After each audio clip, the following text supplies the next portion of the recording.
yet they've never learned anything about Eastern wisdom. Can they, is it true? Like, can people be happy without this? And so I guess that's one of the questions I have. Yes, yes, you are right. You have a very beautiful question. And Buddha was only among millions. Jesus was one among the millions. Now, if you put the rest of the people on one side and Buddha and the Jesus and Confucius and our great masters on the other side, so the Buddha and other masters says, I'm of the nature of happiness. While the other side, the people say I'm happy because I'm a billionaire, I'm happy because I have 2 wives, I'm happy because I have 50 cars, I'm happy because I have everything that I desired is available within my reach. Yeah. So obviously, their peace and happiness depends on the object they possess, and that possessiveness gives them a sense of the happiness. But deeper inside, they always have a fear. If if this if this object leaves me, what is going to happen? So there is another level of ignorance they are having. They still live in ignorance. They don't know their real self. They don't know what is their true identity. Their identity is mixed with objects they possess, objects they enjoy. But they don't know the real self. Do you know French? No, I don't know. So I'm ignorant about French. It does not mean that I am very sad because I don't know the French. I see. So do you know your real self? No, I don't know my real self. But I have all kinds of pleasure, plus an extreme fear that I heard in an interview of Elon Musk. He has an extreme fear. He is extremely scared. Even though now he has more than 10 kids at the age of 45. So understand very clearly, the Eastern wisdom gives you the knowledge and understanding and the means to realize your true nature. Why? Whereas other people say, I lived my life for 40 years, they say it is happiness, but basically it is pleasure. It has nothing to do with the happiness. I see. So now another question. So if you dig little deep down into the lives of these people, you will discover there is some obsessive attachment that helps them to live in ignorance at the peak. And that is why I don't know which master or which philosopher in America said ignorance is bliss. But we say ignorance is suffering. I see. Ignorance. So those people, they're not even privy to the fact that their pleasure is coming from being dependent upon something. Yes, they're not even aware of that. You see, not only dependent, I see, take an example, same of the pasta. I like pasta, hence I get pleasure in pasta. But on examination, I find pleasure is not the property of the pasta. It comes from somewhere deep inside, from the real self, of the nature of happiness, permanent happiness. That permanent happiness in contact with the pasta manifested as pleasure, which I claim it comes from eating pasta, it comes from eating chicken, it comes by possessing a BMW, it comes by possessing a big house, it comes by having a Miss Universe as my wife. So it means they are already living in different layers of the ignorance. Now we have to make a choice. Choice what? Now I am into the Eastern wisdom. I have understood that there is no object, situation, event whose property is peace and happiness in the world. So once I really understand this, then my job as a seeker is to find where is that permanent happiness is. So the master says, it is the nature of your true nature. Do you live in happiness 24/7? It means I am aware of the real self. I experience the real self all the time. That is what the awakening is. That is what the realization is.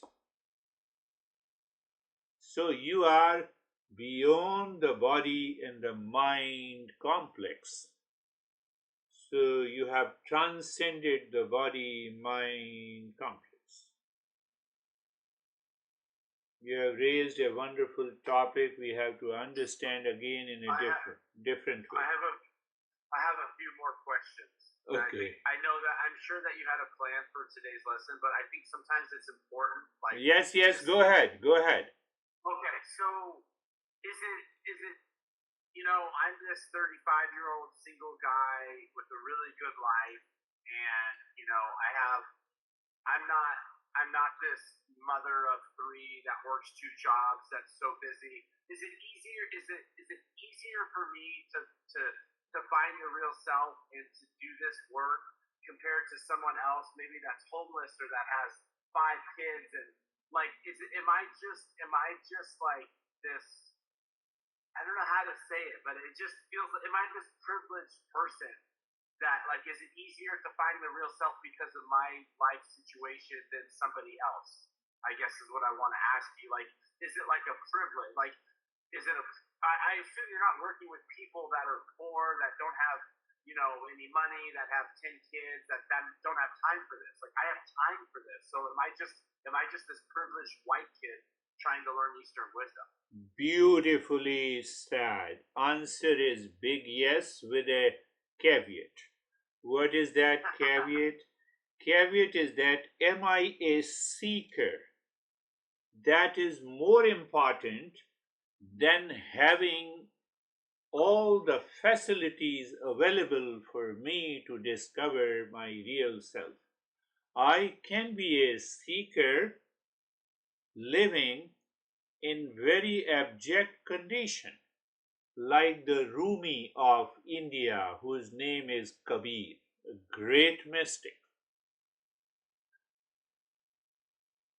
So a couple had an illicit child whose name was Kabir. So they put into the basket and let it float on the river.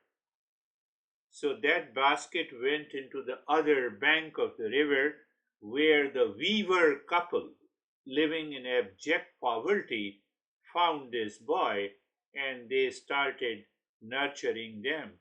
He became one of the greatest mystics. So what is very important?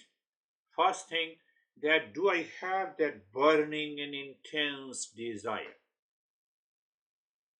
So the first thing is very important. If I have an intense desire for freedom and to find the real self, the existence helps you to create that situation by which you realize your real self. I gave you a very practical example. You will remind yourself. Buddha was a great prince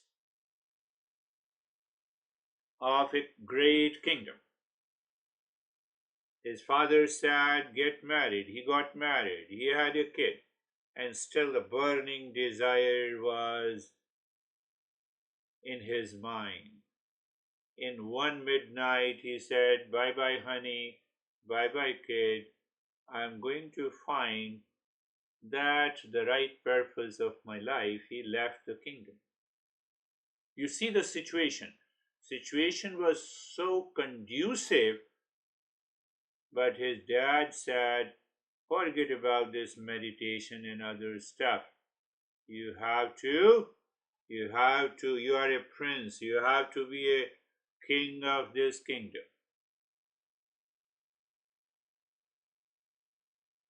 And his father put him, I told you before also, his father created a Las Vegas, or you can say the Sin City in his kingdom only for Buddha. And still his mind was going against it. Mind was saying, what is the purpose of this life? This sensuality, this sensual pleasure, this money, this gambling, it doesn't interest me. So the first condition is that am I a seeker? But then I will come back to the main question that we are fortunate. We have enough to support our social family life. We have enough for food, shelter, and bread. And it means the existence has already given the biggest opportunity to study Eastern wisdom and realize the real self in this very life. And we are wasting going to the bar, having our sexual pleasure, and long list, going for a gambling, and long list. So it is my mind again who has to examine the worthlessness of what the pleasure seeking mind and the worthiness of the discovery of the real self. So outer situation definitely helps. Outer situation definitely helps, but it is not essential. But at the same time, if the outer situations are conducive, it means, financial condition, I already have a house, I can live alone, I can do my practice, I can cook the food that may be conducive to my spiritual journey, I can live my life which is conducive to my journey. It means I'm the lucky and existence is helping me. So I should continue the journey of the self discovery. Okay. So you see what is very important is the person, what that person is seeking. I give you another example that how this burning desire takes place. One is obsessed with the Mercedes Benz by the name, by the color, by the shape, by the size. Second guy looks at the Mercedes Benz. He is also aware of the shape, color, price, reputation, etc. But he says, you see, instant change in the state of the mind. He says all cars are only meant for transportation. I can have any car that is running in a good condition, and that should that should help me to travel. Now see that. He has removed the superficial and the false perception of the Mercedes Benz, whereas the first person is obsessed with it. Yeah. So you see, what the change is in the mind. Mercedes did not change. Mercedes did not change its color. Now, from where the spirituality comes? The third guy looks at the Mercedes. He's aware of the color, shape, size, reputation, etc. Everything is okay. He can even discuss in detail. He can give you all the details. What is the cost of the Mercedes? But he is also aware that all cars are for transportation. But he is also he is aware of something else. He perceives all cars are subject to change. They are constantly changing. Whatever is created will take its birth and die. So that is what we say, the car 20 years old meets its own death. Anything that is either created by the nature or created by the man takes its birth and it goes to the death. It is constantly changing. I want to know what is unchanging, what is eternal, what does not change, that sustains the change.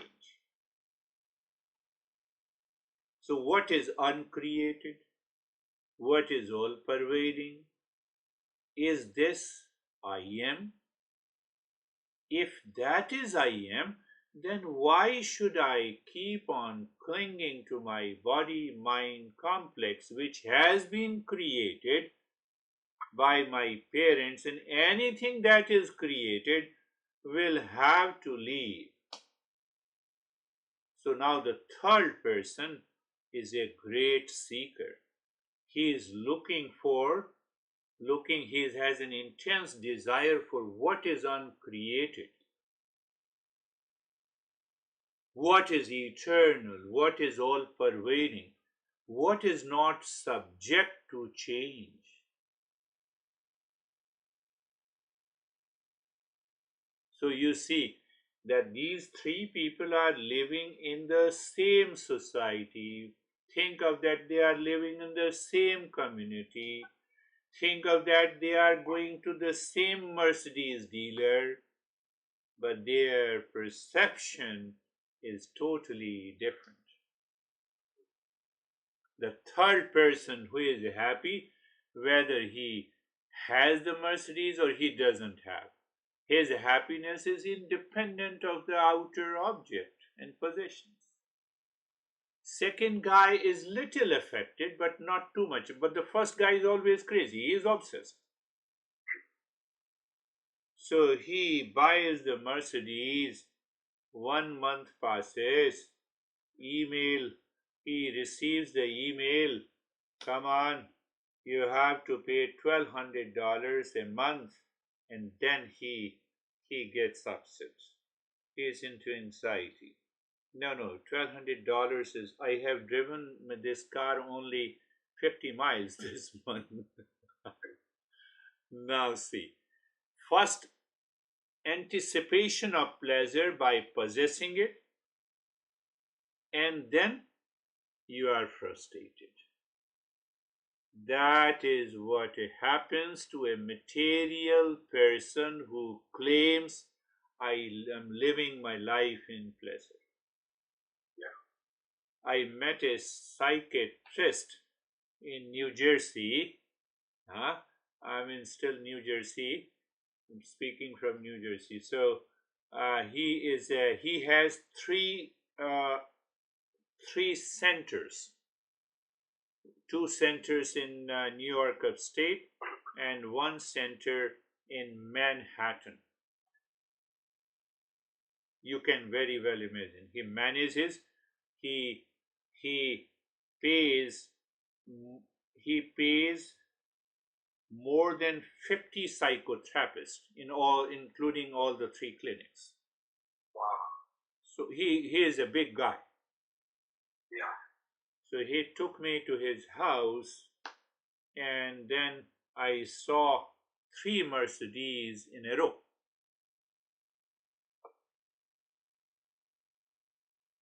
So he invited me for a dinner. After an hour, he got a call. So he said that can you go with me? My son has a problem with his car and I have to help him. I said, which car? He said, Mercedes. I said, when you bought this car? Oh, 15 years ago. I said, you already have lot of money. No, no, it is just to show people that I own the Mercedes. That was his response. I said, we will remain friends with each other, but I'm not interested in you now. Because either I will influence you in my perception or you will influence me. I don't want to get influenced by you. So it is better to keep a distance. Is it possible to become influenced if you already know? No, but this is the way I have to teach and introduce something good that they have to think. Okay. They have to think. So he showed me a big house. I said, I have seen a bigger house than this. I lived in that bigger house than this. I was a diplomat. I was given such a big house in Indonesia, a separate made house, a swimming pool, and I was given an allowance to maintain my mate. So I said, I'm okay with. I'm not interested. I'm not impressed by the big houses. They are subject to change, and they are constantly changing. And after all, you only sleep in one bed. He is also from India, but he made his fortune like this. So I used to teach and give counseling in his New York upstate clinic. At least I did it for about 3 months, long back in 2009 and 10. Should I meet him? No, I'm not interested. He will only talk about the house and the car and the what about his food intake? Not interested. He can eat any food. Not taking care of his health. So you are already frustrated. And you claim to the rest of the society that you are the happiest person. So there are people you cannot make out easily whether they are really happy or they are miserable. They pose that they are happy people. Look at your friend who initially started Oh yeah. and then he said, you understand, I have a baby, so I cannot attend your session. I said, I'm okay. I understand that you have a baby. Oh, come on, do you have a baby or your wife has a baby? You still can attend. You are making an excuse. So I know it, but I don't fight with them. Why should I argue with them? Very good. Oh, I know. I can really understand. Oh, you understand my situation. I said, I very much understand your situation. And mentally, I said that you are undergoing still uh, your problem in the belly because you gave birth to this. So that is the second type of the people. They look the value, they look the happiness in the world outside intelligently. Those who look the world unintelligently, they get a lot of obsession. But what happens with that looking the world intelligently has an element of intellectual paralysis. I don't see the exact happiness in the security, where the security and the happiness are located. They miss that point. Only the third category of the people, they say that yes, what exactly is the meaning of this life. All these creation, whether it is house, the body has also taken the birth on a particular day. So if there is a particular date of this body, this is going to die.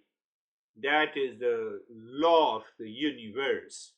So will I die? Yes, if I am the body. So I have a wrong notion that I am the body. But if I correct my notion that I am not the body and the mind, then what the Eastern wisdom takes us to an understanding and realization that this body, the present body, has only one birth, physical body. But there is a subtle body and the causal body. It takes many births. Subtle body and the causal body takes many births depending on unsatisfied, unfulfilled desires in the form of the impressions. So that subtle body and the causal body looks for another parents from where they enter there, and Girish is born as a different person with a name and the form. Maybe the gender is different depending on those impressions. So that subtle body exhausts its impressions. It's either you drop all the desires by doing the following the path of the Eastern wisdom, or you exhaust all the karma by living that. So the time comes when the subtle body has no more impressions. It is very clear you are awakened. When you are awakened, then your mind is full of love and compassion. And fortunately, if you are a teacher like the Buddha said, I will take as many births until I find every human being is liberated and awakened, and end of suffering. So that is the tradition of the Dalai Lama. I don't remember 89th or 90th Buddha is our present Dalai Lama. So another Dalai Lama has already taken birth. They are going to announce it. So whether you announce it or not, we continue to have the birth and the rebirth cycle all the time. Today, say for in this life, you have done too much of practices, you have lived your life with a purified state of the mind. So in the next birth, from your childhood, your practices will start. Some other crazy guy like me will meet you fortunately, who will guide you since your childhood. Who knows, your parents in the next birth will help you, will inspire you. So that conducive situation is created by the existence, depending on our level of evolution. And you see in case of a Buddha, in case of the Buddha, uh, when the Buddha was born, great astrologers were invited by the king, his father, and that astrologer was a monk. He looked into the eyes of the king and said, either he will become one of the greatest king or he will become a monk. King asked what to do not to make him a king, not to make him a monk. He said, give him all kinds of pleasure. Don't show him any pain or suffering. See the statement. That will I'm answering your question in a different way.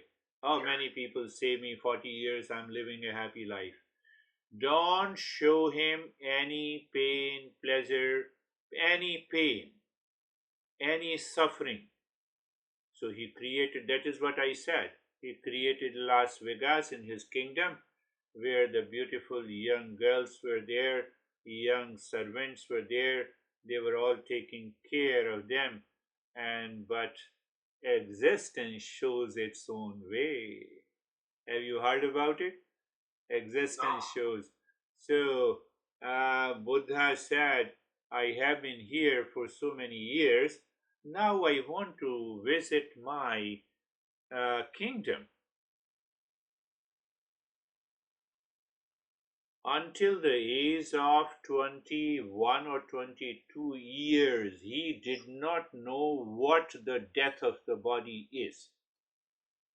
He did not know what it means by the old age, where all your limbs do not support you. So, Master said, the charioteer said, the charioteer, okay, let us, yes, I will take you. So they were in a horse cart, they were moving in a kingdom, and the Buddha looked at the old man, 80 or 90 years old, using the stick and walking. Buddha said, who is this guy? He had never seen it until the age of 21.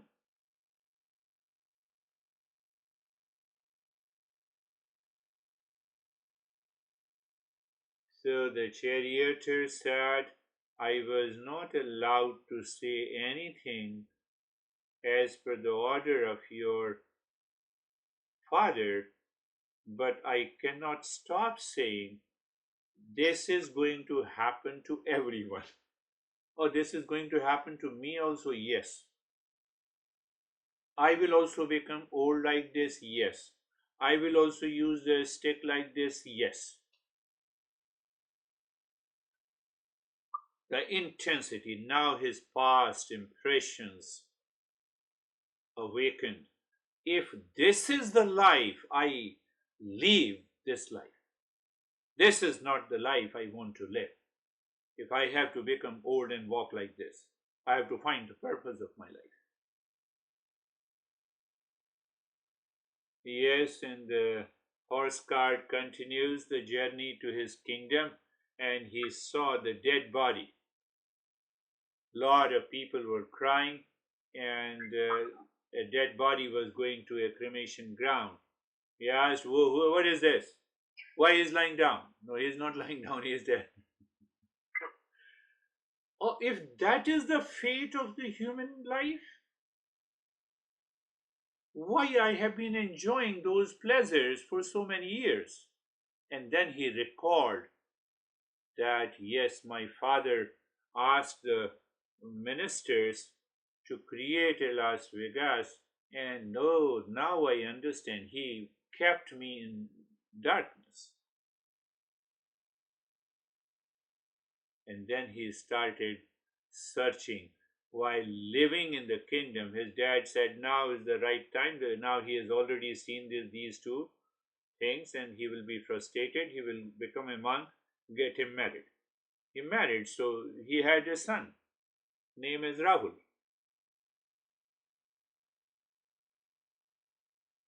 But he was searching inside, his mind was looking. And once the maturity of the mind has reached, he has become a seeker. He realized his sensual pleasure of the wife and the kid, possessiveness. Bye bye. He said bye bye. And he spent about 6-7 years of his austerity. He was totally committed. You see that 7 years of his total commitment means 24 hours. Then he reached to the state of enlightenment. So even if you and me are like Buddha, so you have to multiply 24 years, 24 hours. That's 7 years. 7 years. We are spending hardly one hour every week. So you see the intensity. It does not mean I should have that intensity. But that intensity came to him after 4 years. he was mistakenly, or I would say that was his fate. First 4 years, he met a Hatha Yoga and the Tantra Yoga master who put him to the extreme austerity. Sit on one foot, no, stand on one foot, eat one time in one eat have only one meal a day, and then said you have to sleep on the ground.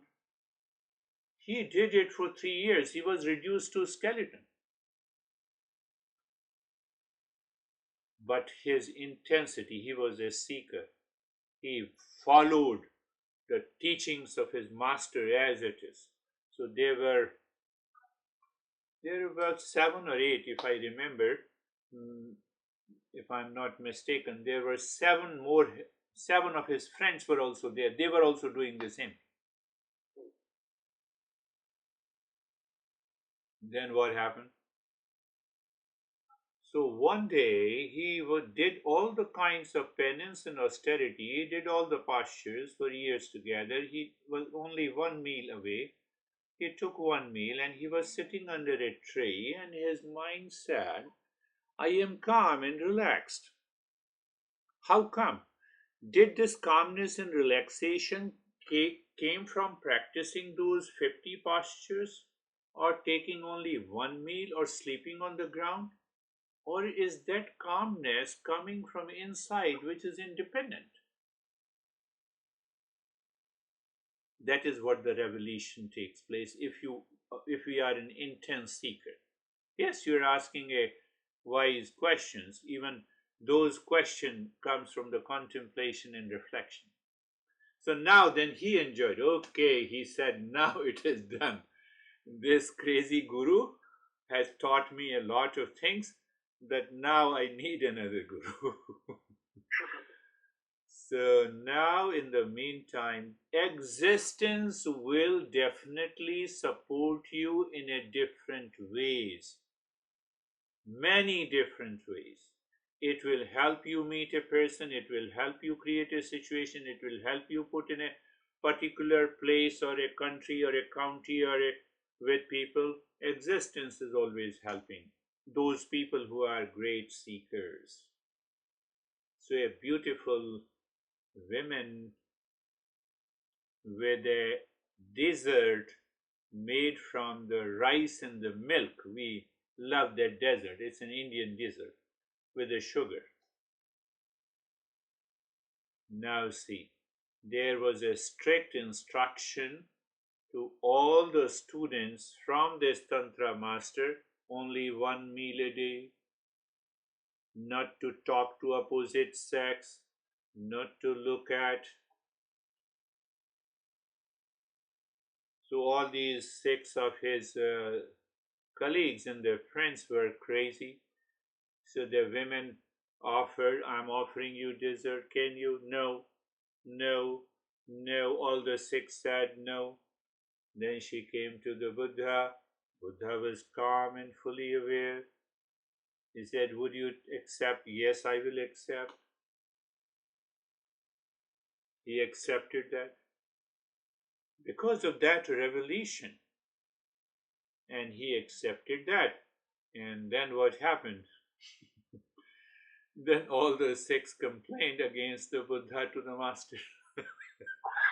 That is the tradition always available, always prevalent in human civilization. But at the same time, another great master was passing through. He looked at all the 7 students and he saw the Buddha. He said, now the Buddha has reached to a stage of maturity. Now he needs a direct meditation experience. So he went to his master and he said, this guy is crazy. Can you give this student to me? Or he said, take it. You see that how the existence creates a situation. Because Tantra master is already worried, already frustrated. Because he has accepted the desert, and that too from the women. And then, what is his name? Oh, it's a beautiful name, his master. I'll tell you. Alar Kalam. Yes. Teacher was Alar Kalam. Allah Kalam took him. He said, "Come with me, follow me. Now today is the evening, sit under the tree. Let us practice meditation." He was already ready. He has reached to a higher state of maturity. He was already an intense seeker. Only something to be opened up. And this master Allah Kalam knew it. That he needs only a breakthrough. And he continued to sit under the tree for almost 2 or 3 days.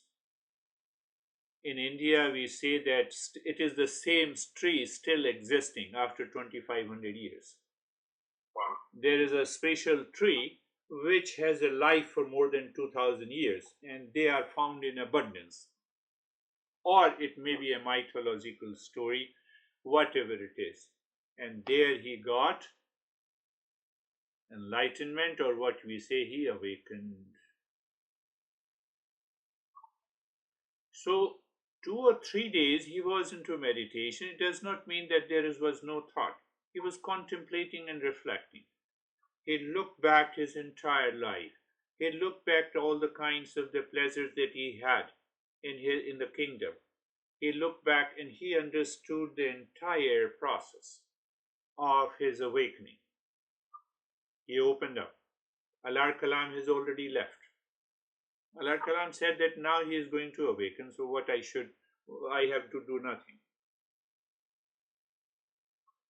Buddha first ran to the same place where his 6 friends were there. He said, "Come with me. Come with me. I will teach you." And the first time he gave the 4 noble truths to those 6 colleagues. And those 6 colleagues became great Buddhist masters in the. So, what are the 4 noble truths? The world is suffering. So, he explained how the world is suffering. This world, as created by the existence, is not suffering. I create a world of my own because of the delusion and ignorance. I am rich, my world.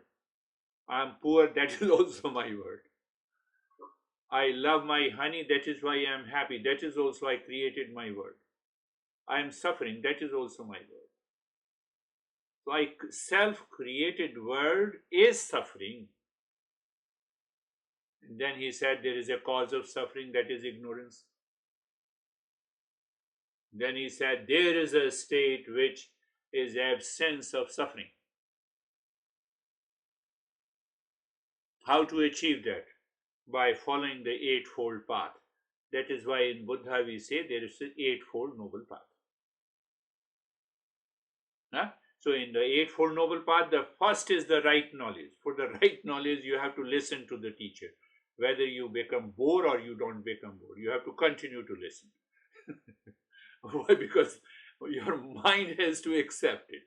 You intellectually understand, but your mind has to realize it.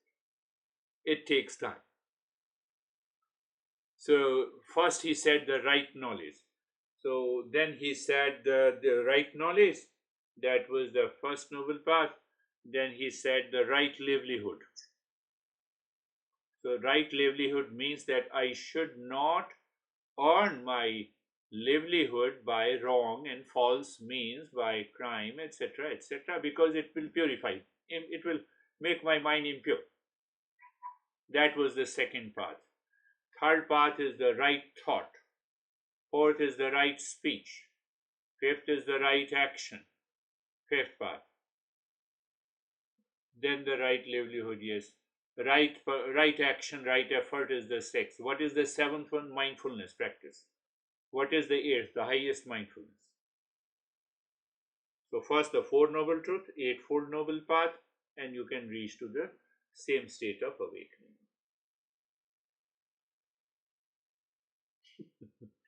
So that is how the story of the Buddha goes. That's a beautiful story. Then look at the Kabir. Kabir was living in abject poverty. Buddha found the master by existence or by chance or fortunate enough. Kabir was a weaver. So in those days in India, there was a tradition that the weavers' kids cannot reach to the state of enlightenment because some people have misconception about it. But the Kabir was bent upon, he already found a master, but the master was not ready to accept him as a seeker.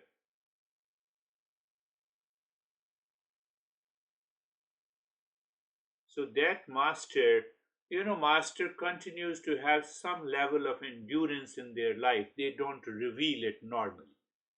Why? Because that is how the journey they can help others. So he has that master. That master has a habit. He acquired the habit to wake up around 3 hours before the sunrise and then go into the Ganges river, take a dip, and return with the wet clothes and sit in meditation. Kabir was not accepted as a seeker or as a disciple by that master. He tried very hard, but he had the intense seeking, living in abject poverty. You see that outer conditions doesn't matter. So what he did, there were 10 or 15 stairs. I went there and I could see there are 15 or 16 staircases, ladders, step.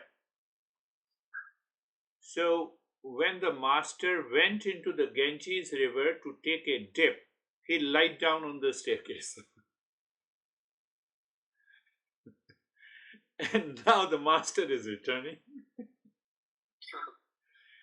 and his foot was on his heart. Kabir said, "Now, my master, you are my master. You have touched my heart." Master became very happy. He was not angry. He was became very happy. Oh, I was missing this type of a seeker. Come on. And he taught the Eastern wisdom to him. And Wow. and ultimately it took him 6 or 7 years and he reached to that state. He became one of the greatest mystic of all the time. He had an extempore, his mind used to reveal extempore poetry. So Kabir disciples and his followers used to note down that poetry, that poetry is available to all of us. There are more than 3,000 poetry. He was such a great master. Look into the lifestyle. They both have the same status, of enlightenment, Buddha and the Kabir. They lived at different times, but I'm comparing for the sake of understanding. So Buddha created monasteries for the seekers. He created he created an order of the monks, and that is what is prevalent nowadays. What Kabir did, Kabir continued to weave the clothes. Now he used to weave the cloth, he used to go to the market, he used to sell it. 50% of his money he used to buy the cotton to weave the cloth again. The rest 50% he used to buy all kinds of food. Return home. He used to cook the food. For the followers, they come in thousands. And he used to serve the food to everyone. And then he used to sit until the midnight, he used to sing. This is what the real self is. And people used to note down.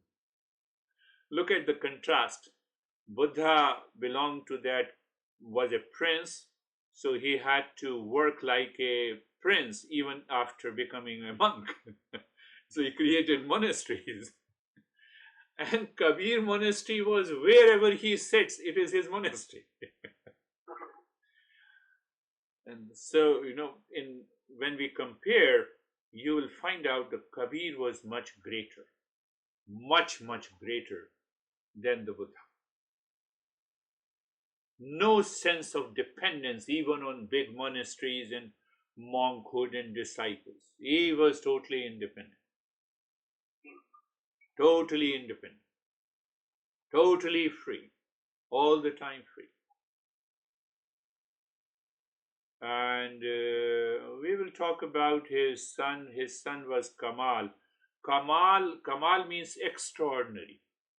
So he has reached to even a higher state than the Kabir at his very young age.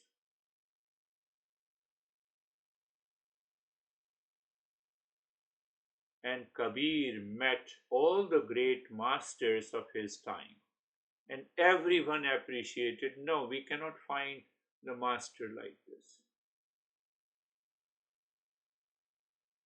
That was his stature in the spiritual kingdom. So sometimes, because people get attracted, he left the kingdom. Then what? You left the kingdom. Whether you left a single penny or you leave the kingdom, it is equally the same. You have to, you have to reach to a state of dispassion. That is more important. It is not leaving $1 billion or leaving a buck. That is what the Eastern wisdom says. It is not important that how much you leave. You're counting to leave? You're a crazy person. You are not a seeker. If you want to leave, you have already left. No need to count. That sense of Eastern wisdom is discussing that attitude. If that attitude is present, then we are an intense seeker. So, in respect, both were great seekers. So, Buddha was a great seeker, and Buddha went back to his father's kingdom. Now, see, that proves that he was almost nothing less than Kabir. Father said, "Okay, my son, you have returned. You're frustrated. You have wasted your time. I'm ready to accept you. Come and join the kingdom. Be the king." And Buddha was smiling because he already got an enlightenment. His wife was looking, but the wife said, "I will also forgive you." So Buddha smiled and said to his dad and his wife that, "Listen, I have not come here to return to the kingdom and to rule. I have come here to make you aware, to know. You should know that I have found the kingdom of God within me. I have found that permanent peace and happiness within me." Then what? Dad said, "Follow me." Buddha said to his wife and his father that, "Follow me, I will also show you the kingdom of that happiness." They refused. So he was also at the same status as Kabir is. So we can find out through these events took place in their life. So yes, both were there. So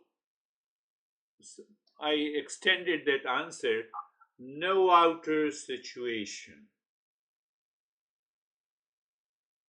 is important in the life of a seeker. I become the seeker intensely. I have a maturity of the mind. I'm looking for the real self. I'm constantly reminding, contemplating, reflecting, and practicing. that intensity. I have a burning desire for it. So if you have a burning desire, all the outer situations becomes conducive one day. And if you think it is not becoming, raise your intensity. No. What do you mean when you say like many births? And like, is there? It sounds like reincarnation, but I don't. Yeah. What questions you had in your mind yesterday, you're asking me today. So that is your rebirth. The past impression has taken a different shape and it has translated into a question. You're asking a question. Today, what you have learned is going to influence you tomorrow. So we are already taking birth every day. Make it under that. We are making every day our birth is taking place. But now you summarize this, then you will have an understanding that in this body, one birth, in other body there is another birth. So will I have another body? Huh? Will I have another body? Obviously, everyone. This physical body has many births. Subtle body and the causal body, they repeat themselves because they want to exhaust their unfulfilled desire through this physical body. So the subtle and the causal body forces to take birth. That is what happens. You had some desire yesterday, you want to fulfill it. How do you fulfill? Through this physical body.